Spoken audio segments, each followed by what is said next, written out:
Hi, my name's PJ, and welcome to our short presentation. Have you ever wondered how the rich keep getting richer while broke people stay broke and the middle class seems to be shrinking? Well, this isn't nearly as mysterious as it may appear when you examine the specific differences in how broke people, the middle class, and the rich spend their money. Now, this is such a simple concept, yet so profound, it nearly knocked me out of my chair when I finally understood it. I'm going to show you exactly how the rich spend their money, and you can evaluate for yourself why they keep getting richer and the broke keep getting broker, and why the middle class remains so stressed out. Now, to get started, I'd like to review some financial terms we'll be using during this presentation. The terms that you need to be familiar with are cash flow, which means money you bring in, expenses, which means money you spend, assets. Now, this is the most confusing one. You're probably familiar with the traditional definition of an asset, which is something you own or have equity in. However, back in the 1990s, Robert Kiyosaki introduced us to a new definition of an asset in his groundbreaking Rich Dad, Poor Dad series of books. Robert taught us that an asset is something that pays you, and that's the definition we'll be using here. Liabilities is the last term, and it's defined as things that cost you money. As an example, a house is typically viewed as an asset. But can it actually be a liability? Yes. With our revised definition, anything that costs you money is a liability, not an asset. If you have a mortgage, your house is an asset to your banker because it pays him or her every month. But could a house also be considered an asset to you? Yes, in the right circumstances it could, when it pays you money. Let's say you buy a house and you rent it out, and it paid you a positive cash flow every month after all expenses. That would then be considered an asset. Now, one more time with the terms, just to be very clear before we continue. Cash flow is money you make. Expenses, that's money you spend. An asset pays you, and a liability costs you. Now let's take a look at how broke people spend their money. Now, when I say broke people, I'm not referring to the destitute. I'm speaking about that large portion of our society that lives from paycheck to paycheck and who never seem to have any money. In fact, most times there's more month left at the end of their money, and I'm sure many of you can relate to that group. On payday, broke people buy what I'm going to call stuff. Well, what's stuff? Well, that's inexpensive things that people buy that they don't really need to survive. You go into someone's house and you can't find any counter or tabletop space in the whole house because of all the stuff on it. Their house and their cars are full and cluttered with stuff. Well, where do they get all this stuff? They buy it at the flea market, at the garage sale, at the dollar store, at the craft show. So cash flow comes in and then it goes straight out the expense column to buy stuff. You see, broke people never really educate themselves on assets and liabilities. They justify buying all of this stuff by claiming that it costs so little. But over the years, it's all they ever have. The problem is their cash flow never produced or created more cash flow. Now, please understand, I'm not undermining or taking any shots at this or any group. I just see a lot of financial difficulty out there, and it really doesn't need to be that way. Creating wealth isn't a mystery, it's a formula.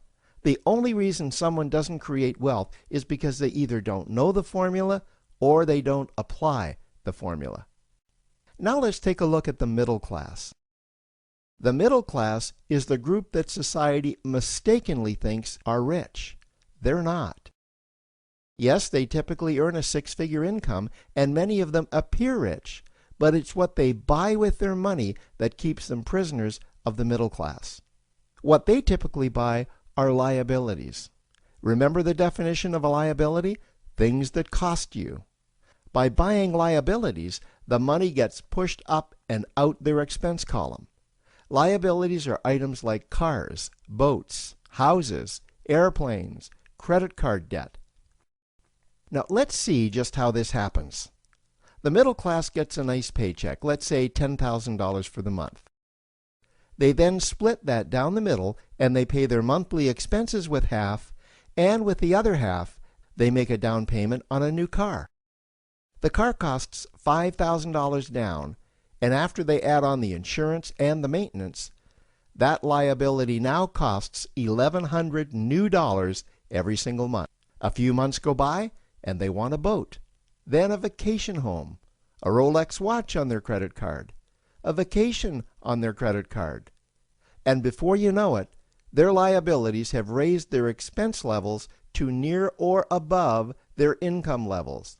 They actually spend equal to or more than they make, meaning that they have to go to work and make a certain amount of money every single month just to cover their liabilities. The other important issue with both broke people and the middle class is that normally all of their cash flow is dependent on their own effort, meaning that they've educated themselves to exchange their knowledge and expertise for someone's money. Also, the money they earn is usually the highest taxed form of income. Here's an example. An attorney is knowledgeable about law, so people pay him or her in exchange for that knowledge on an hourly basis. The problem here is that if the attorney isn't sharing that knowledge with a client, then the attorney isn't making any money. This causes lots of stress and anxiety in their lives, and if you ever ask them to take an afternoon off to play golf with you, well, they very rarely can because of how much money it'll cost them to take that time off. On the surface, life's pretty good. The reality is that it's a roller coaster ride. That's the middle class. Now, I know this group very well because for a great deal of my adult life, that was me. Now let's take a look at how the rich people spend their money. Rich people acquire assets. Again, an asset is something that pays you. If you want to become rich, buy assets that earn you more money. The money cycle looks like this.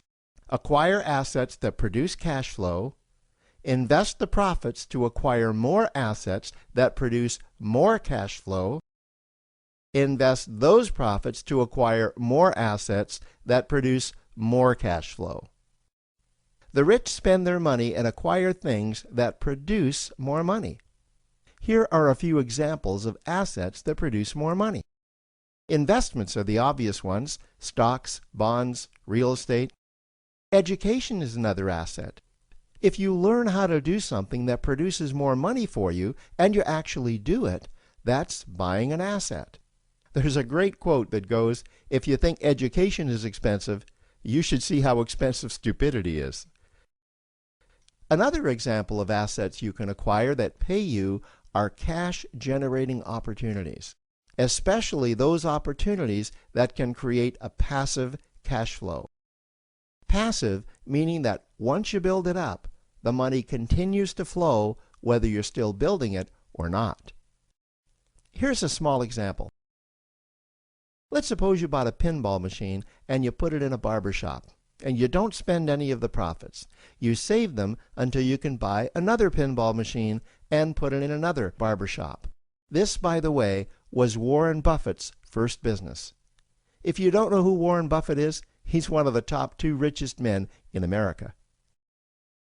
The rich are extremely eager to find those passive cash-generating opportunities because those opportunities continue to pay them month after month, year after year, long after they've stopped working the opportunity. You know, I see this happen again and again with successful entrepreneurs. They find a passive cash flow stream that they build up, and it continues to pay them month after month, year after year. They then take those profits and multiply them in another passive cash-generating opportunity, and then again in another. In conclusion, here's what I've learned over the years. You can't find these passive cash generating opportunities unless you're open to hearing about them. Then, once you find them, you must be willing to see what fits you and then act. Now, the reason I say this is that I once answered a hokey little ad that I ended up generating 7 figures from, simply because I answered that ad and then took action. These opportunities are out there, you just need to find them. You also must be opportunistic enough that when the right situation does present itself, you don't miss it. So remember, broke people buy stuff, the middle class buy liabilities, and the rich acquire assets, preferably cash-generating opportunities that can create passive cash flow. They then take that cash flow and invest it in another asset that produces more cash flow. That's the wealth creation formula. Now, I trust you found this introductory information helpful. Now, to learn about one of the greatest cash-generating machines on the planet, click on the link below to proceed to step 2.